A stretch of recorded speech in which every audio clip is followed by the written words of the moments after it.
예, 오늘 우리 송구행신 예배에 우리에게 주시는 하나님 말씀 함께 보겠습니다. 하나님 말씀은 시편 37편 3절에서 7절까지 말씀입니다. 시편 37편 3절에서 7절까지의 말씀, 구약 성경 827쪽에 있습니다. 하나님 말씀을 봉독합니다. 말씀 가운데 하나님의 음성을 들으시기 바랍니다. 여호와를 의뢰하고 선을 행하라. 땅에 머무는 동안 그의 성실을 먹을거리로 삼을지어다. 또 여호와를 기뻐하라. 그가 내 마음의 소원을 내게 이루어 주시리로다. 내 길을 여호와께 맡기라. 그를 의지하면 그가 이루시고 내 의를 빛같이 나타내시며 내 공의를 정오의 빛같이 하시리로다. 여호와 앞에 잠잠하고 참고 기다리라. 자기의 길이 형통하며 악한 꾀를 이루는 자 때문에 불평하지 말지어다. 아멘. 다사다난했던 2025년의 마지막 밤이 되었습니다. 그리고 새로운 2026년의 첫날을 여는 송구영신의 밤을 맞이합니다. 이 뜻깊은 자리에 한 해를 예배로 마감하며 또 새로운 한 해를 예배로 시작하는 성도 여러분들에게 하나님께서 이 시간 한량없는 은혜와 축복으로 충만하게 채워주시기를 주님의 이름으로 축원드립니다. 우리는 소위 이런 말을 합니다. 지금 시간의 경계 위에 있다는 말입니다. 우리의 등 뒤에는 지난 2025년 한 해 동안 겪었던 수많은 일들이 그림자처럼 드리워져 있습니다. 아마 어떤 분들에게는 2025년 한 해 1년 동안 감사한 일들이 참 많았다. 감사와 행복이 넘쳤던 시간들이었을 수 있지만 반면 또 어떤 분들에게는 그 안에 있는 수만 가지의 문제들로 건강의 문제로 경제적인 문제로 자녀의 문제로 관계의 문제로 내 삶의 크고 작은 문제들로 너무나 힘겨웠습니다. 그렇게 고백하는 그런 분들도 계실 것입니다. 그렇지만 이제 우리의 눈앞에는 아직 그 누구도 걸어보지 못한 2026년이라는 새로운 길이 다시 펼쳐질 것입니다. 우리 성도 여러분들은 어떻습니까? 기대가 되십니까? 아니, 그냥 막연하십니까? 이 경계의 시간에서 우리 이 시간 마지막으로 옆에 계신 분에게 또 격려와 또 소망을 빌어주는 그런 인사를 함께 나눴으면 좋겠는데요. 우리 함께 이렇게 한번 인사해 보십시다. 2025년 수고 많으셨습니다.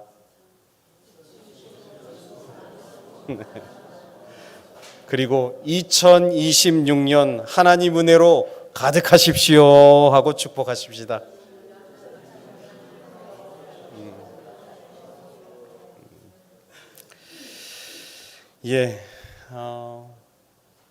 사람은요 본능적으로 미지의 시간, 미지의 순간에 대한 막연한 염려와 두려움이 있습니다. 저도 그렇습니다. 아마 여러분도 다 그러실 겁니다. 올해 경제가 힘겨웠다는데 그런데 내년 경제는 더 어렵다. 그런 이야기를 들을 때에 우리는 염려합니다. 우리의 가정은 괜찮을까? 내 자녀, 내 손주들, 우리 자녀 손주들의 가정은 어떨까? 앞으로 우리가 겪어야 할 시험은 어떨까? 우리 자녀 손주들의 취업은 어떨까? 나 또 올 한 해 한 살 더 먹게 되었는데 내 건강 자신할 수 있을까? 여기 우리 손동진 집사님, 조연수 집사님, 여러분 예정일이 이제 불과 열흘 앞두고 이렇게 예배에 나왔어요. 분명히 새로운 가족을 맞이한다는 기쁨과 설렘도 있지만 또 그냥 막연한 걱정도 있을 것입니다. 이처럼 뭔가 새로운 시간, 새로운 순간을 맞이한다는 설렘 이면에는 또 우리 모두가 말로 표현할 수 없는 그 시간과 그 순간에 대한 막연한 불안함도 다 있기 마련입니다. 그런 우리에게 오늘 주시는 말씀인 이 시편 37편 말씀은 그야말로 하나님께서 우리에게 주시는 선물과도 같은 말씀이다라고 그렇게 고백할 수 있습니다. 37편 말씀을 한번 전체로 보시겠어요? 성경에 보시면 표제에 보시면 이렇게 표현이 되어 있죠. 다윗이 쓴 시라고요. 그런데 이 다윗이 언제 쓴 시편일까? 우리가 읽지 않았지만 그 뒤에 25절 말씀을 한번 보십시오. 37편 25절 말씀에 보시면 내가 어려서부터 늙기까지 의인이 버림을 당하거나 그의 자손이 걸식함을 보지 못하였다. 이 말씀을 통해 추정할 수 있죠. 다윗이 이 시편을 언제 썼을까요? 어려서부터 늙기까지 다 경험하였다는 겁니다.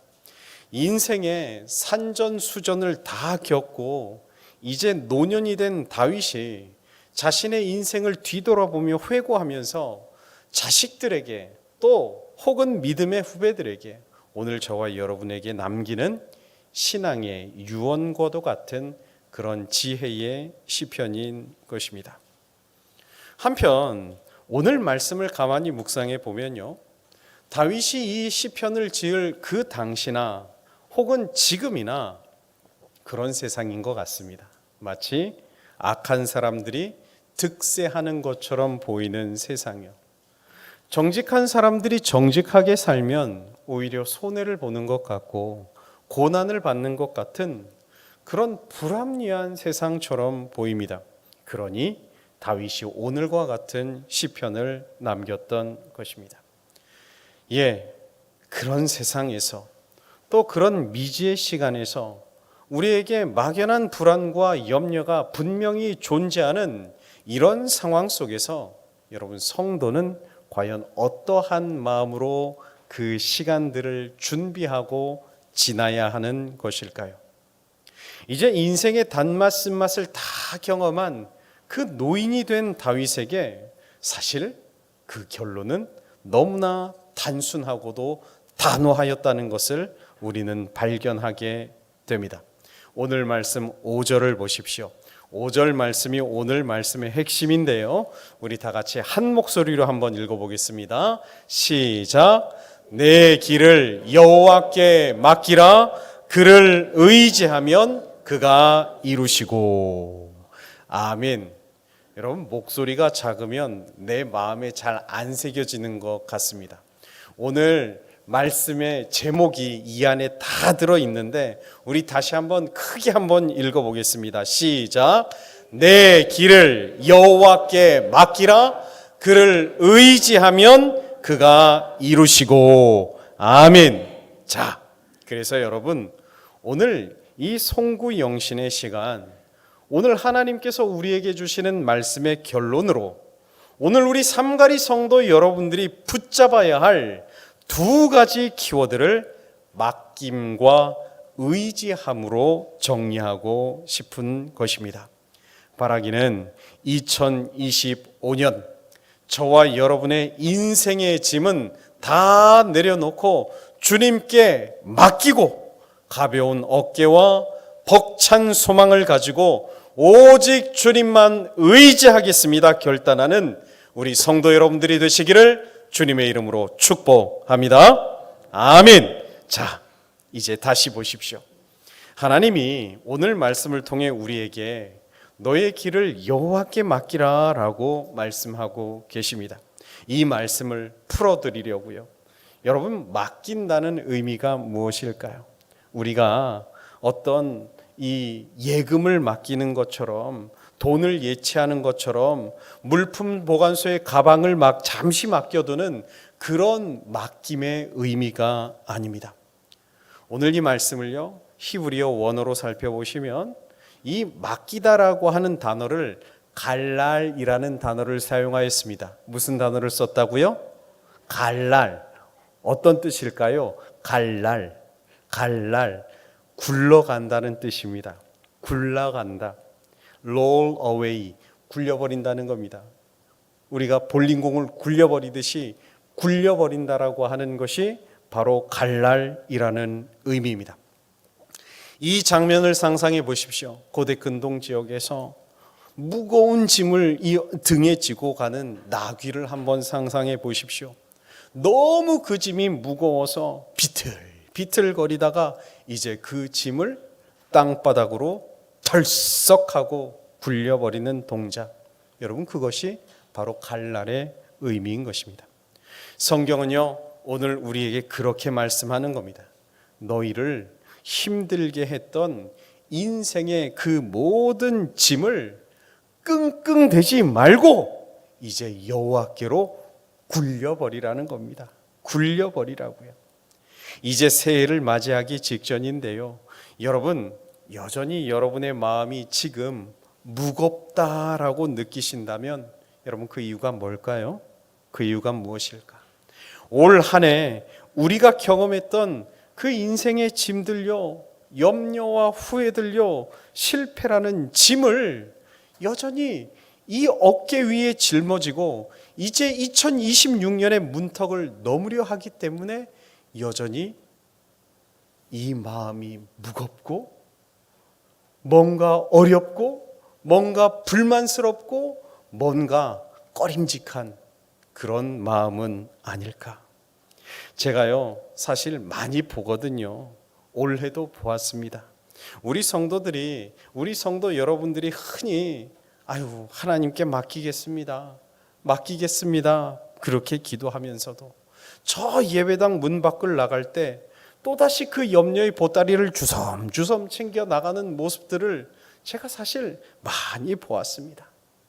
하나님, 이 문제를 해결해 주십시오라고 그렇게 기도를 해 놓으시고는 집에 가서는 이거 어떻게 해야 되나 잠을 못 주무시고 불면증에 시달리신다는 분 제가 몇 번이나 들었습니다. 여러분, 그건요, 갈랄이 아닙니다. 그것은 주님께 맡기는 것이 아닙니다. 주님께 맡겼다는 것은 이제 소유권이 넘어갔다는 것을 뜻합니다. 내가 쥐고 있던 이 문제의 핸들을 하나님께 넘겨드리는 겁니다. 내 인생의 운전석에서 내가 내려와서 나는 뒷좌석으로 가고 가만히 주님께서 운행하시는 일을 바라보는 것, 그것이 진짜 맡김인 것입니다.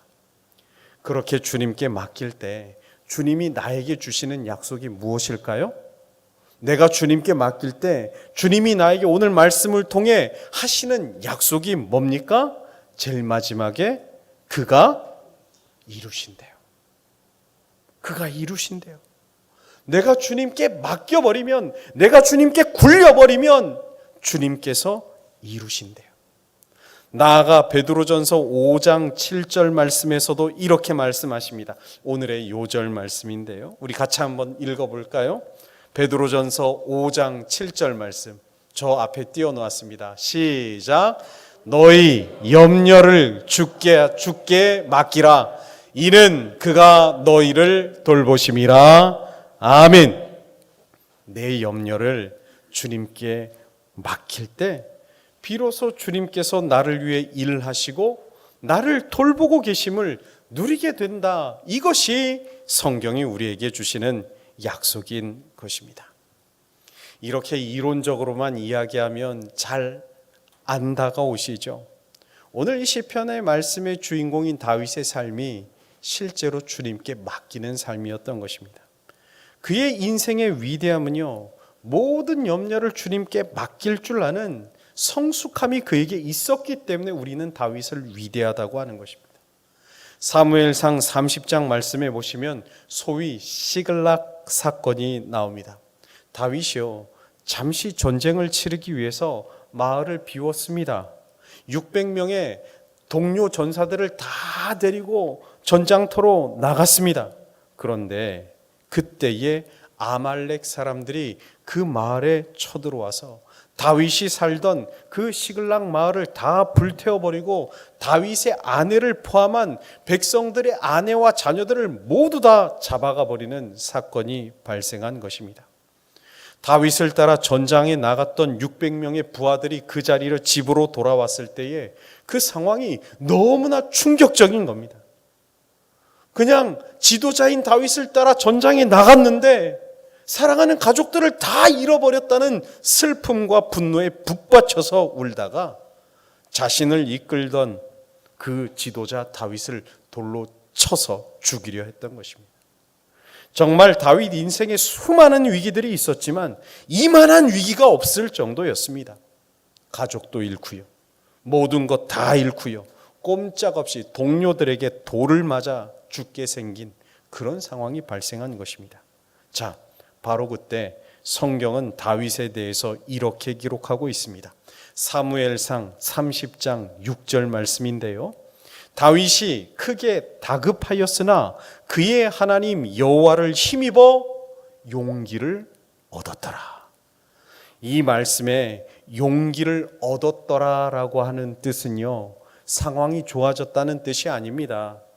위기감으로 가득했던 그 순간에요, 다윗의 정신은 오히려 맑아졌습니다. 다윗의 정신이 오히려 선명해졌습니다. 마음으로는 조급하였지만 여호와를 힘입었다. 이것이 자신의 문제를 하나님께 맡겼다는 증거입니다. 그랬더니 하나님께서 그를 강하게 하셨대요. 하나님께 자신의 염려와 자신의 위기와 불안을, 세상이 주는 문제를 하나님께 맡겼더니 하나님께서 이 다윗의 문제에 개입해 주셨고, 그 결과 어떻게 되었는가?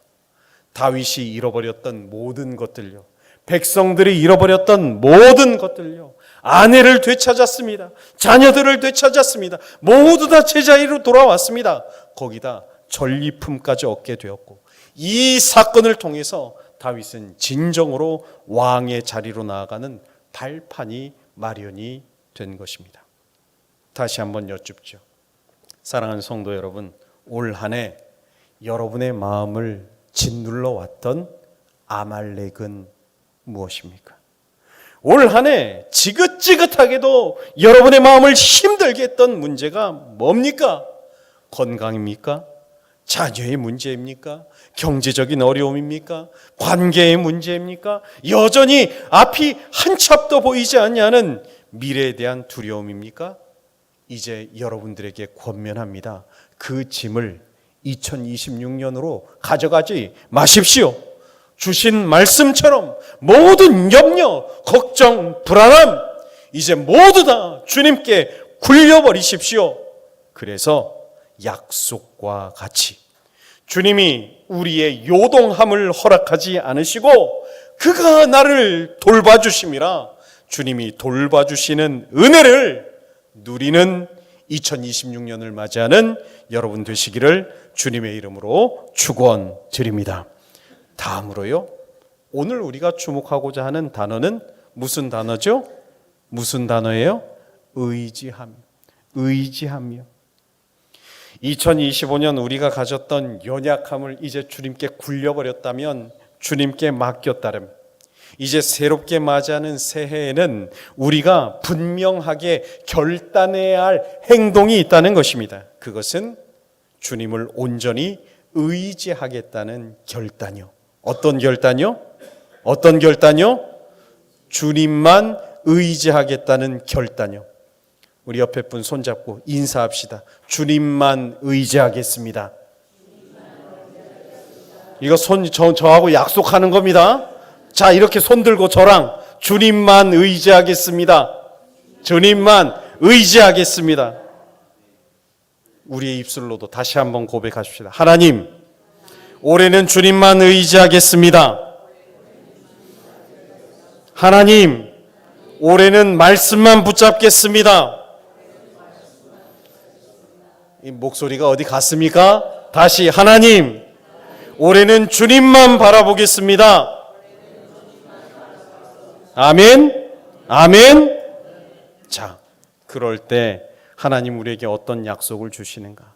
다시 한번 보십시오. 그를 의지하면 어떻게 하신대요? 그가 이루시고요. 아멘. 이것은요, 약속입니다. 하나님이 약속하신 것입니다. 그러니 이제 점검하십시오. 내 안에 간절한 기도가 이루어지지 않는다. 내 안에 소망이 이루어지지 않는다. 여러분, 대체 무엇이 문제인가? 무엇을 점검할까? 내가 정말 하나님만을 의지하고 있는지를 진단해 보아야 한다는 것입니다. 사실 하나님을 의지한다는 것을 얼마나 많은 사람들이 그 의미를 오해하고 있는지 모릅니다. 내가 하나님 의지합니다 하지만 많은 사람들이 하나님이 원하시는 의지를 안 하는 겁니다. 더 구체적으로 말씀을 들여다보면요, 이 의지라는 단어도 히브리어 단어로 보시면 빠따흐라고 하는 단어를 사용합니다. 이 재미있는 단어죠. 빠따흐라는 단어를 사용합니다. 이 단어의 의미는요, 그 뉘앙스로 설명하자면 이렇게 의지하는 게 아닙니다. 내가 그냥 베개에 의지하듯이 이렇게 의지하는 게 하나님께서 말씀하시는 의지가 아니라는 겁니다.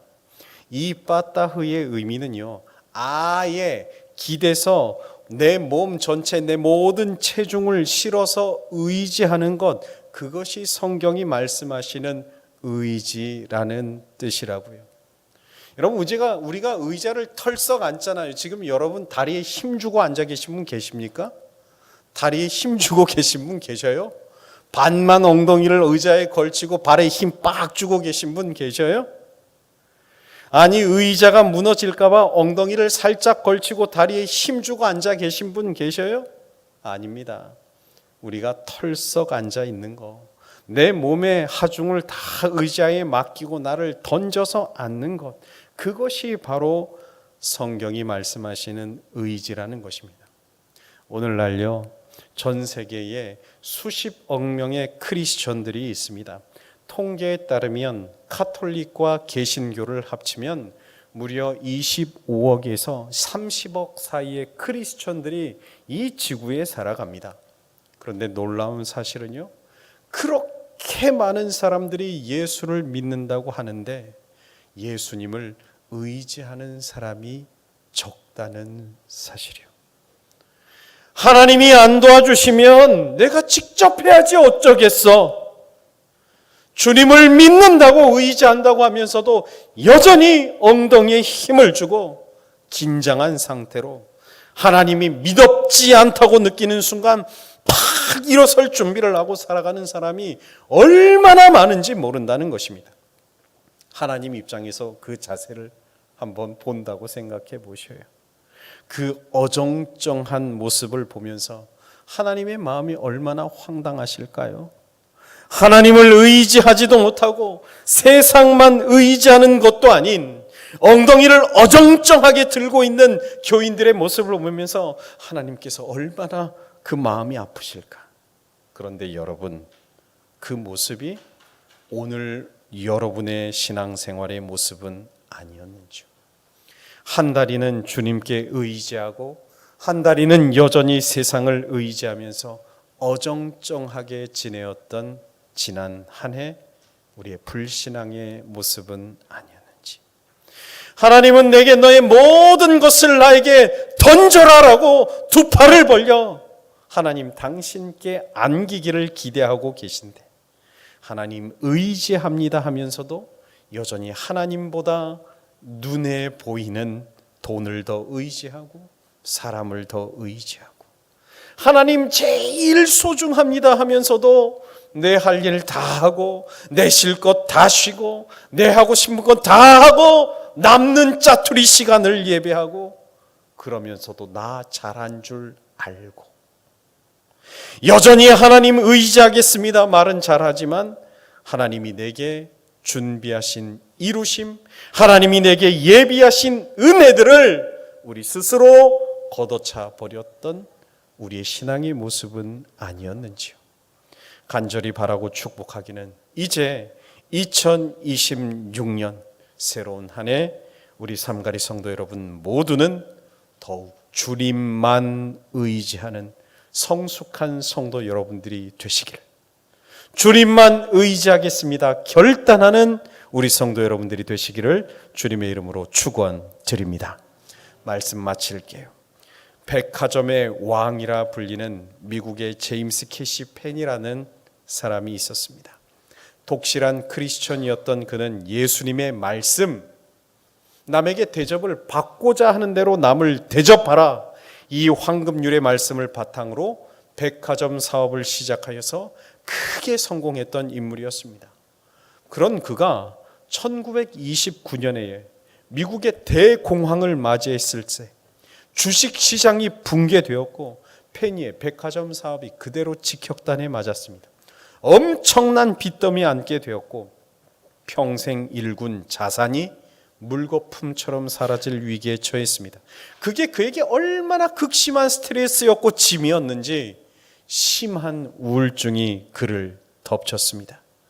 너무나 죽고 싶었대요. 매일매일 자살을 하고 싶었대요.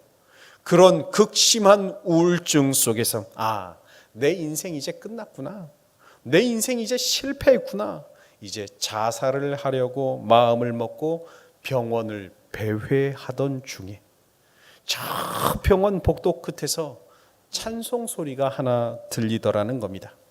정말 무거운 몸을 질질 끌고 가보니 그곳은 병원의 예배실이었습니다. 뒷자리에 털썩 주저앉고 그렇게 멍하니 그 찬양의 소리를 듣고 있는데 그 찬양의 가사가 정말 이 페니의 마음을 아주 그냥 생생하게 살아나도록 바꾸더라는 겁니다. 그 찬양이 뭐냐? 이 찬양입니다. 너 근심 걱정 말아라, 주 너를 지키리, 주 날개 밑에 거하라, 주 너를 지키리, 주 너를 지키리, 아무 때나 어디서나 주 너를 지키리, 늘 지켜주시리.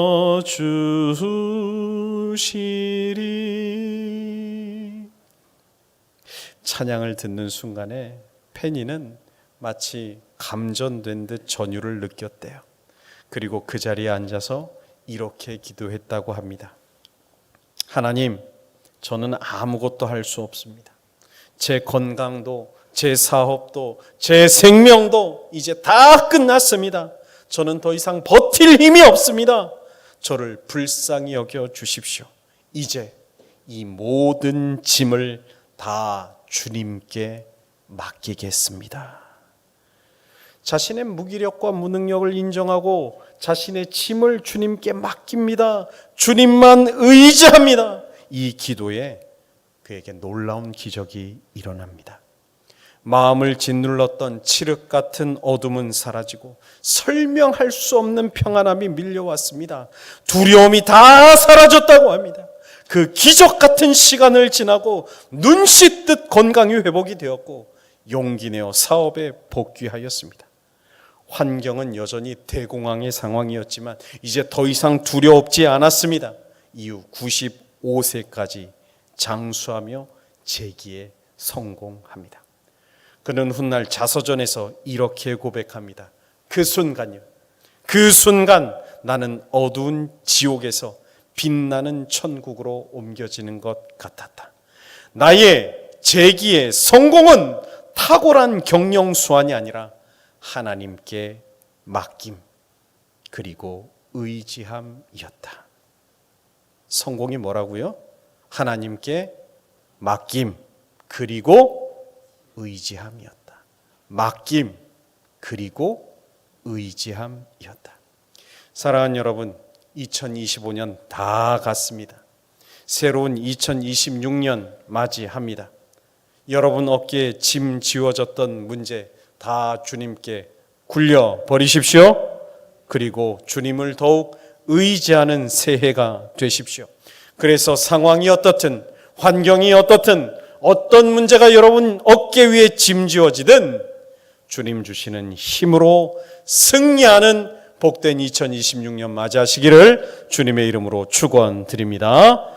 하나님 아버지 감사합니다. 2025년 한 해를 지켜주시고 2026년을 사랑하는 성도들과 함께 하나님 안에서 맞이할 수 있도록 인도하여 주시니 감사를 드립니다.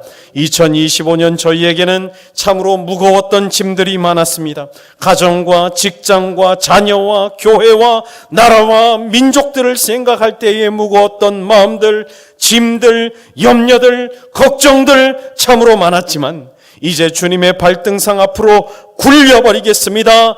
다 내려놓고 이 모든 짐을 해방시켜 주시는 하나님의 은혜를 허락하여 주시옵소서. 또한 새롭게 맞이하는 2026년은 더욱 주님만 의지하는 저희가 되게 하여 주옵소서. 애국과 같은 세상은 우리에게 또다시 수많은 문제와 걱정을 줄 것이지만 살아계신 하나님이 내 곁에 계신다. 내 삶을 주님께 의지하면 주님이 이길 힘을 주신다. 믿음으로 고백하며 더욱 말씀과 기도로 주님만 의지하는 삼가래 온 성도들 되게 하여 주시옵소서. 감사드리며 우리 주님 예수님의 이름으로 기도드립니다. 아멘.